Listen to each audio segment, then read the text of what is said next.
All right, kids. So section 7.5, what we've been doing up until now, last couple of sections or so, is we've been given different kinds of quadrilaterals, and then based on what we're given, we know properties of the quadrilaterals, and then we can figure things out, do proofs, do some algebra, whatever, based on knowing that we had a particular figure. Now what we're going to do is we're going to go in the other direction. Instead of being told that you have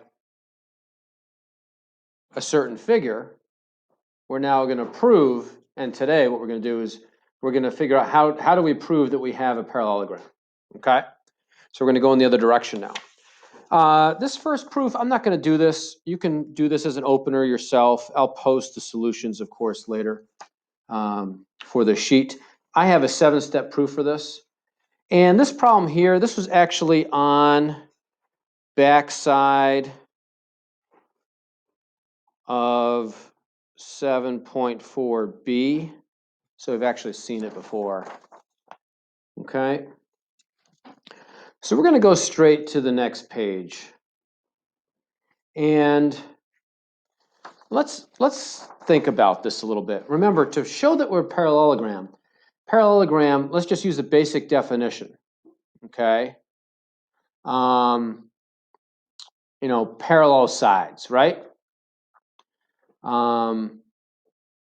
know that we have a quadrilateral is a parallelogram if both pairs of opposite sides are parallel. So obviously, if you're told that both pairs of opposite sides are parallel, then you have a parallelogram. That's a no-brainer, right? Both pairs of opposite sides congruent. Does that give us a parallelogram? Well, let's see here. That's congruent to that. That's congruent to that. Let's see, what does that allow us to do? So I definitely have some congruent triangles.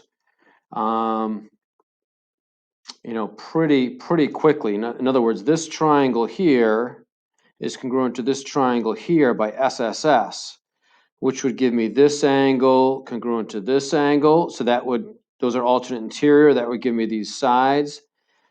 And then I could do the same. I could also get this angle congruent to that angle. And those are alternate interior to these. So this works too, because I would eventually get parallel sides there. Now, how about both pairs of opposite angles being congruent? This one here, I think we can do. Let's see here.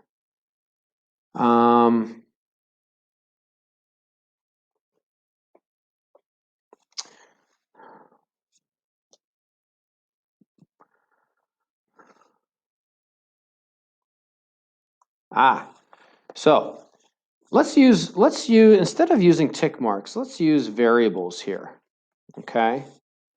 So if this whole angle is x and this whole angle is x, because it says both pairs of opposite angles congruent. This is y. This is y. We know that a quadrilateral sum is 360. So that means 2x plus 2y would have to be 360. Well, if you divide by 2, x plus y equals 180.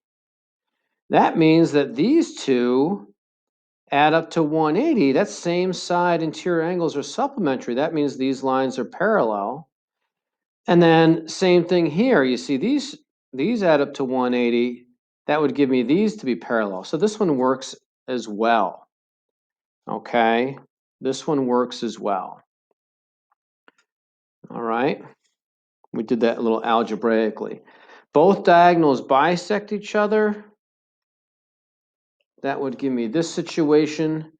Clearly, I have congruent triangles.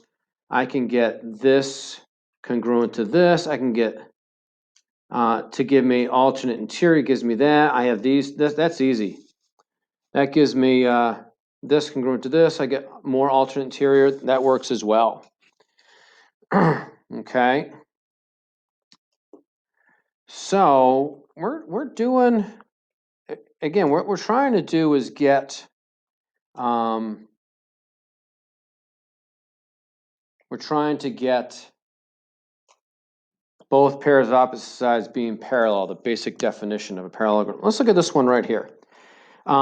Same pair of opposite sides parallel. So we already got one pair parallel and congruent. Well, if these are parallel, that means I got alternate interior angles there. Okay. And let's see, what else can we do? I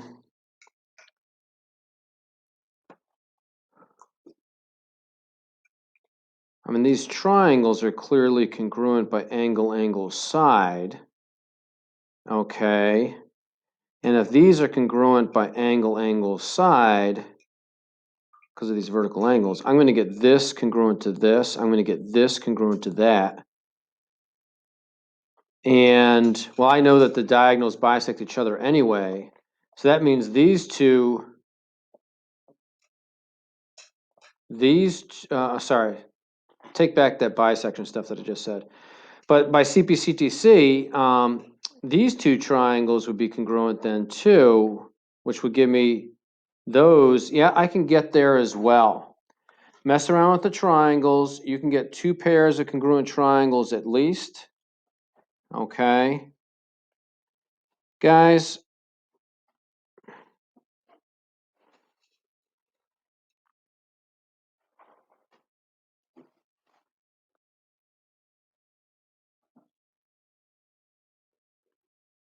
these are the big five. Okay. These five methods are the big five that allow you to prove that you have a parallelogram. If you have both sides parallel, both pairs opposite sides parallel, both pairs opposite sides congruent, both pairs opposite angles congruent, diagonals bisect each other, or same pair opposite sides parallel and congruent. You have to use one of these five ways.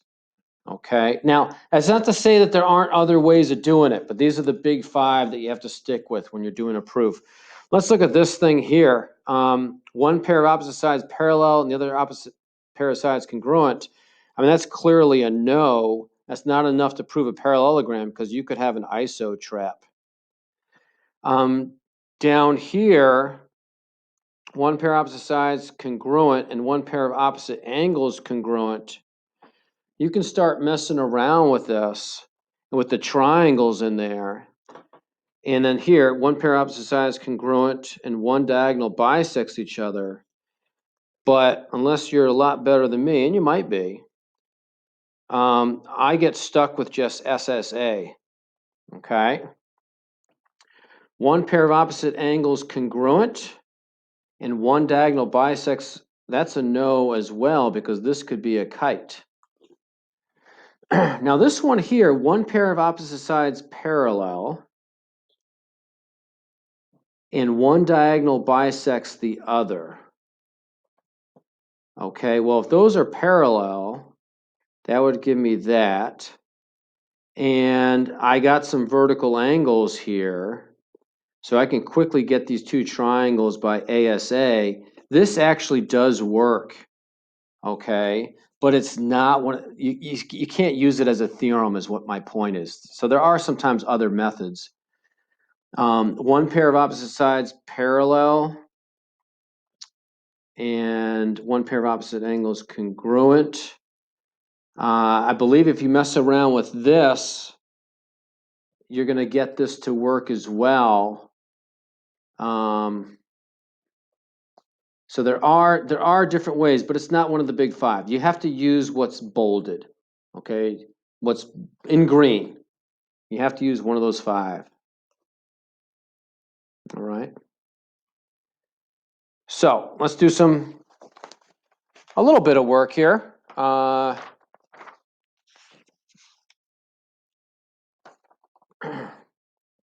walk through some of this stuff, seeing that we're just getting started. I'm going to start with step 2 just because I'm lazy right now. Remember, let me XRV,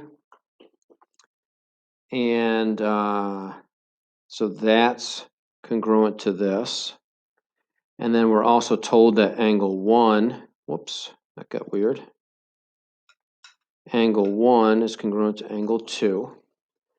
So I can say TV is congruent to SR right away, because if alternate interior angles congruent, then parallel lines. And then remember, based on the given, those big angles, TS is now parallel to VR, because if corresponding angles congruent, then parallel lines. This is just a 4-step proof. This is a teaser problem, right? That's a parallelogram now. If both pairs of opposite sides parallel, then you have a p-gram. Okay. This next one, number 2, there's different ways of doing this. I'm going to show you a way anyway. Remember, the fact that this big whole thing, ACDF, is a parallelogram, that gives you a lot of information. And AFB congruent to ECD. Okay. If that whole thing's a parallelogram, that would be congruent to that. This would be congruent to that just based on opposite sides, right? And angle A has to be congruent to angle D. So you can see there's a lot of stuff we can do here right away. Angle A congruent to angle D. If p-gram, then opposite angles congruent. I'm going to do 2 things here. Now, you might not see why I'm putting down FD and AC right away, but you'll see that in a moment. AF and CD are congruent. If p-gram, then opposite sides congruent. Now, clearly we have triangles. You guys could see where that was going. AFB congruent to triangle DCE by ASA. Now I'm going to take 2 CPCTCs from there. I'm going to take AB congruent to ED, and I'm also going to take FB, congruent to EC. Now the first CPC that I took, that allows me to say that BC is congruent to EF from subtraction, and I'm all set now because I said those are congruent by subtraction. I had these congruent from CPCTC. So FBCE is a p-gram if both pairs opposite sides congruent, then you got a parallelogram. All right. The next proof I'm not going to do. There's different ways of doing this one. I had 8 steps. You can check my solutions on Canvas later on. Okay. And then this one here, this is an algebra problem in the middle. I'm not going to do that one either. You can take a look at my work on Canvas later. You should get answers of 102 for AC and BD being 78. All right. And then this one's kind of cool. So I'm going to talk about this one. AB perpendicular to DB. AB parallel to DC. AD congruent to CB. We have to show that we have to do 2 things. We're going to show that this whole thing's, the thing on the right is a parallelogram first, and then we'll continue to get the angles. So angle A, I'm going to catch up to my tick marks, is a right angle,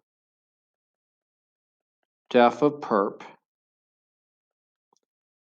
and then you know, what else can we do here? Watch this. Angle ABD is congruent to angle BDC. And that's, of course, if parallel lines, then alternate interior angles are congruent. So that means this angle is congruent to that one. Well, if that's a right angle, doesn't this have to be a right angle? It does, doesn't it? If they're congruent, but we have to do that as a step. Now, why is that a right angle?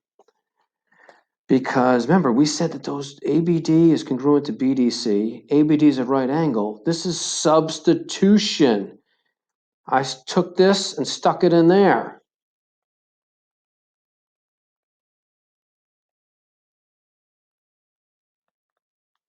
Okay. Now you can probably off to the races, right? We have BD congruent to BD, reflexive. We have triangle ABD congruent to triangle CDB by RHL.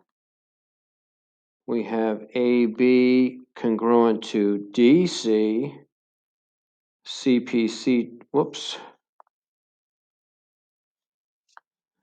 CTC. And we can say we have a parallelogram in the next step, right? Because ABCD is a p-gram. Remember, we were told that those sides were congruent, parallel. Now we said that they're congruent. So if one pair opposite sides both congruent and parallel, then it's a parallelogram. Now to do the second part, so this is part A. It's not going to be hard, right? If it's a parallelogram, BC must be parallel to AD. If p-gram, then both pairs opposite sides parallel, and angle ADE is congruent to angle BCD, and that's from corresponding angles, right? If parallel lines,